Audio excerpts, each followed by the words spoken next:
Katia, adelante. ¿Cómo estás, Carla? Muy buenos días.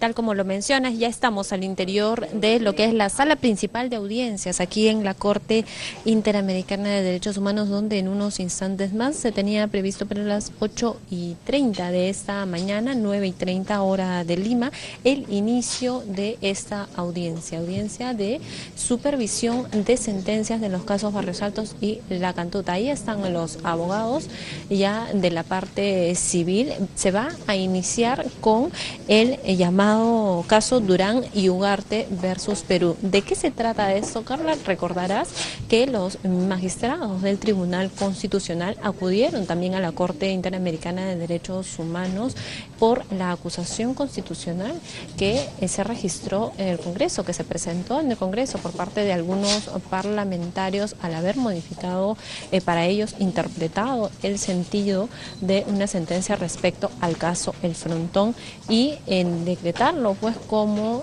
delito de lesa humanidad, por lo que continúa en proceso.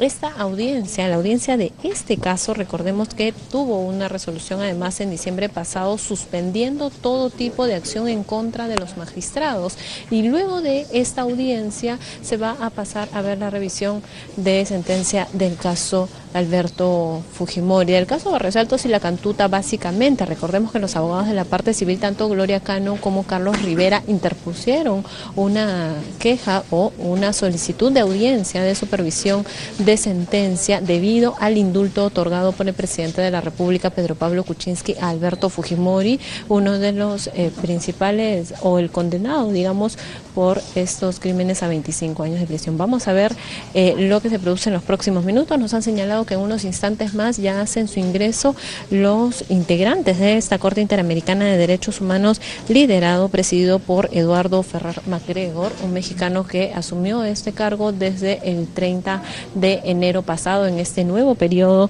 de la Corte Interamericana de Derechos Humanos. Ya están listos los abogados, preparándose, están los abogados, ojo, también de el caso El Frontón. Hemos visto al doctor Julio Abanto, recordemos pues que ahí ya hacen su ingreso. Entonces, en estos momentos, los magistrados de la Corte Interamericana de Derechos Humanos aquí en la ciudad de San José, en Costa Rica, donde van a escuchar los alegatos de cada una de las partes. Ojo que hoy no habrá una resolución o un fallo definitivo. Esto se conocería en 2 o 3 semanas. Este es el saludo protocolar de la Corte y nos invitan a tomar asiento. Ya, hay que destacar, Carla, que somos el único medio de comunicación peruano que ha llegado hasta San José de Costa Rica. América Televisión y Canal N está siguiendo cada una de estas incidencias. Ayer hemos estado conversando con cada una de las partes. Nos piden guardar silencio. Vamos a escuchar entonces ya la intervención de los magistrados. Muy buenos días a todas y todos. Se abre esta audiencia pública sobre la supervisión de cumplimiento de sentencia y solicitud de medidas provisionales presentada en el caso Durán y Ugarte versus Perú. El propósito de esta audiencia es recibir de las partes y la Comisión Interamericana información actualizada y observaciones sobre el cumplimiento de la medida de reparación relativa a la obligación de investigar, juzgar y sancionar a los responsables de la violación del derecho a la vida de los señores Norberto Durán y Ugarte y Gabriel Pablo Ugarte Rivera, ocurrida en junio de 1986, mientras se encontraban ilegalmente detenidos en el establecimiento penal de la isla El Frontón, cuando fue develado un motín en el mismo, así como sobre la solicitud de medidas provisionales formulada por los representantes de las víctimas en el presente caso. En lo que respecta a la solicitud de medidas provisionales presentada por los representantes de las víctimas el 11 de diciembre de 2017, es preciso recordar que, después de haber recibido observaciones del Estado y la Comisión Interamericana, el 17 de diciembre de ese año, el entonces presidente adoptó una resolución en la que dispuso requerir al Estado que suspenda inmediatamente el procedimiento de acusación constitucional seguido en el Congreso de la República contra 4 magistrados del Tribunal Constitucional del Perú hasta que el Pleno de la Corte Interamericana pueda conocer y pronunciarse sobre la solicitud de medidas provisionales.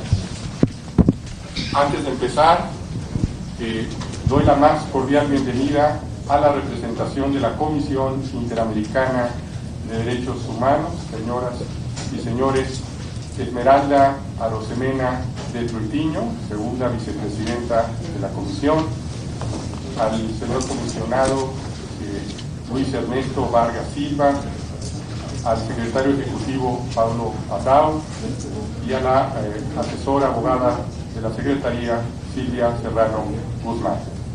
Asimismo, doy la bienvenida a los representantes de las víctimas, señoras y señores Carlos Rivera Paz, director general del Instituto de Defensa Legal, Viviana Cristicevic, directora ejecutiva del Centro por la Justicia y el Derecho Internacional, Francisco Quintana, director del Programa para la Región Andina, Norteamericana y el Caribe, Elsa Mani, abogada senior, Alejandra Vicente, directora legal, Alexandra McCanary, oficial de comunicación, y de igual manera doy la bienvenida a la representación del ilustre Estado del Perú, señoras y señores, Jaime Cacho Sousa Velázquez, embajador del Perú en Costa Rica, Luis Alberto Mejía Leca, agente del Estado, Martín Torres López, agente del Estado, Sofía Janet Donaires Vega, procuradora pública adjunta especializada supranacional, y Helmut Andrés Olivera Torres, abogado de la Procuraduría Pública Especializada Supranacional. Paso la palabra al señor secretario para que haga las precisiones pertinentes. Adelante, señor secretario. Gracias, presidente. Los fotógrafos tienen 3 minutos para hacer sus tomas, después de las cuales deberán retirarse de estrado. Asimismo, se solicita a los asistentes apagar los teléfonos celulares.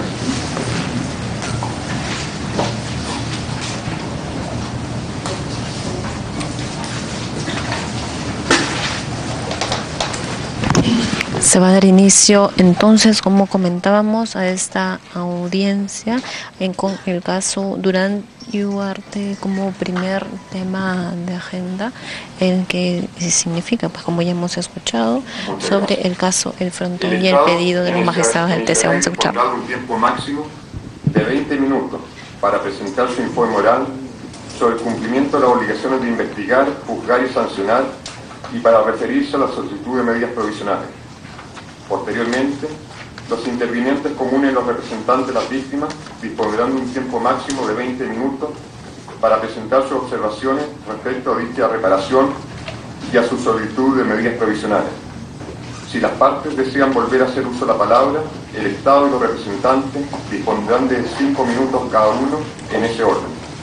Finalmente, la Comisión Interamericana de Derechos Humanos dispondrá de un tiempo máximo de 15 minutos con el fin de que exprese su parecer y pueda referirse a los alegatos de las partes sobre el cumplimiento de la sentencia y la solicitud de medidas provisionales. Gracias, presidente. Muchas gracias, señor secretario. Daré ahora la palabra a la representación del ilustre Estado. Solicito que indique a la Corte el nombre de la persona que hará la presentación y proceder con esto. Adelante, por favor. Buenos días, señores jueces de la Corte, representantes de la Comisión y de las víctimas. Yo, Sofía Donaires, procuradora adjunta supranacional, intervendré por el Estado peruano conjuntamente con Helmut Olivera, agente del Estado en el presente caso. En los siguientes minutos, el Estado realizará su intervención sobre el cumplimiento de la sentencia del caso Durán y Ugarte y de la solicitud de medidas provisionales. Como punto de partida, el Estado enfatiza que ha venido realizando diversas acciones para dar cumplimiento total a los puntos resolutivos de esta sentencia, y esta es su voluntad. Así lo ha demostrado con el cumplimiento total del pago de las reparaciones económicas ascendientes a $125.000 a favor de los beneficiarios y con la expresión de perdón de las víctimas. Sin perjuicio de que esta honorable Corte haya solicitado que esta audiencia enfatice la medida de reparación de investigación y eventual sanción, el Estado resalta que ha realizado acciones respecto al cumplimiento de otros puntos resolutivos que para la Corte aún continúan pendientes. Así, sobre las reparaciones referidas a la evolución de la sentencia en otros medios, las prestaciones de salud y el apoyo de la construcción de un inmueble, el Estado destaca que ha solicitado a la Corte en diversas oportunidades se dé por cerradas estas reparaciones en la medida que ha dado cumplimiento total a las mismas, y en ese sentido se reitera este pedido. Ahora bien, centrándonos en el pedido de la Corte para dar cuenta del punto referido a las investigaciones y eventuales sanciones, el Estado quiere destacar algunos aspectos que consideran importantes con relación al cumplimiento de esta medida de reparación.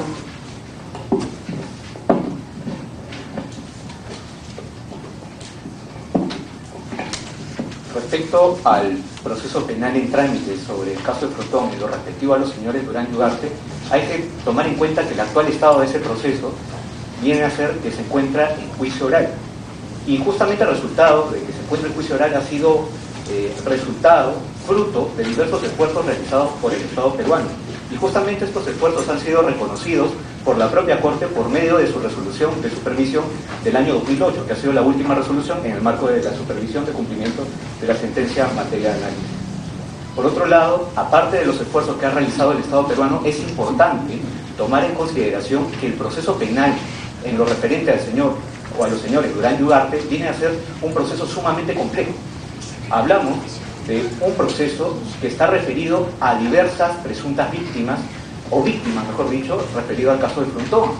Y hablamos también de perpetradores o sindicados como responsables de las afectaciones de derechos de estas víctimas.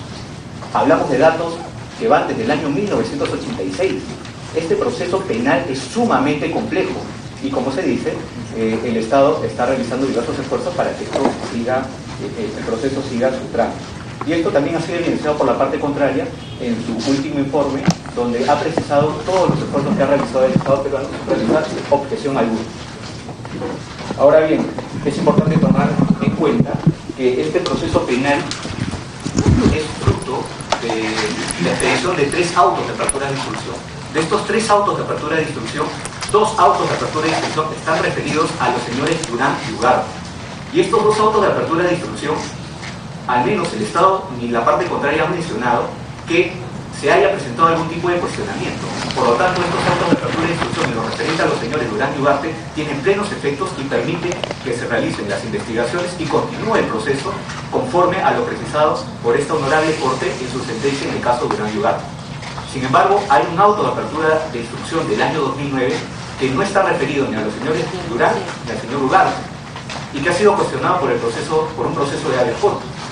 Y justamente la parte contraria ha desarrollado con mucho detalle cómo se desarrolló este proceso de habeas corpus. Sin embargo, no ha acreditado previamente que haya una conexidad entre el auto de apertura de instrucción del año 2009 con este proceso de habeas corpus. Por lo tanto, no existe esta conexidad. Y por ello, el proceso penal del caso del Frontón en lo referente al señor Durán y Ugarte continúa su trámite.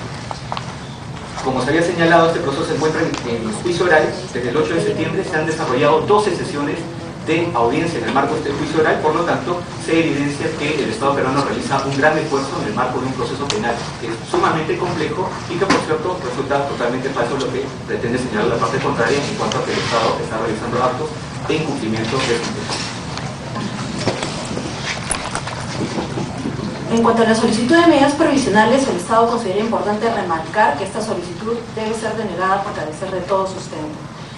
Como primer punto a ser cuestionado son las omisiones sobre la especificidad y la vigencia de la medida requerida, omisiones que fueron advertidas también en la resolución de medidas urgentes, lo cual motivó que se disponga su atención y además requería a los representantes que complementen su argumentación respecto de la posible vinculación de los procesos penales en trámite con las decisiones del Tribunal Constitucional referidas al habeas corpus presentado. Esto no hace más que demostrar que la precisión de estos puntos resultan ser indispensables para una correcta y adecuada evaluación acerca de esta solicitud de medida provisional.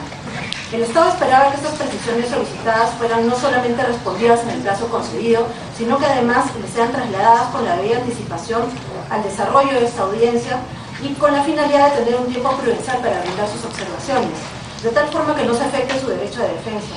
Sin embargo, llama la atención que recién ayer en la tarde la Corte nos haya trasladado este escrito, con lo cual únicamente podremos desvirtuar de la manera preliminar a razón de una revisión o una primera revisión este escrito, concentrando su defensa básicamente en el escrito original del solicitante y en la resolución de medidas urgentes.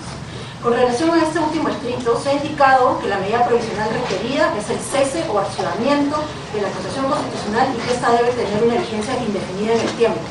Resulta evidente que este planteamiento atenta contra el sentido común del uso del lenguaje.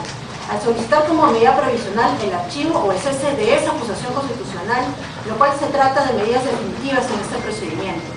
Asimismo, resulta también carente de lógica que como medida provisional se solicite una medida definitiva, con lo cual esta Corte debería tener por no sancionada la solicitud requerida y por tanto desestimar la solicitud de medidas provisionales.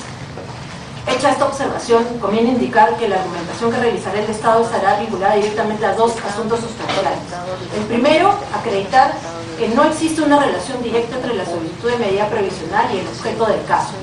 Segundo, sustentar la no acreditación del cumplimiento de los requisitos para el otorgamiento de las medidas provisionales, cuáles son la extrema gravedad, la urgencia y la irreparabilidad. En cuanto al primer punto, tal como lo establece el reglamento de la Corte, la solicitud de medidas provisionales deben tener relación con el objeto del caso.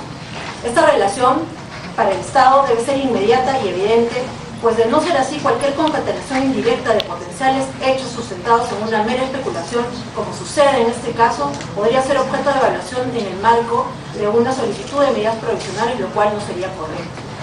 Se reitera que el objeto de la presente controversia es buscar garantizar a favor de las víctimas el cumplimiento del punto resolutivo vinculado a la investigación y eventual sanción de los hechos del caso Durán y Ugarte frente a un supuesto peligro o riesgo que pueda dar lugar a su incumplimiento. En ese sentido, no resulta adecuado que se proponga a los magistrados del Tribunal Constitucional como potenciales beneficiarios de estas medidas, aludiendo a sus derechos a la estabilidad en sus puestos laborales, a su debido proceso, a la independencia y parcialidad, entre otros asuntos, dejando de lado toda referencia direccionada específicamente a las víctimas del caso de la sentencia de Durán y Ugarte, cuáles son los familiares.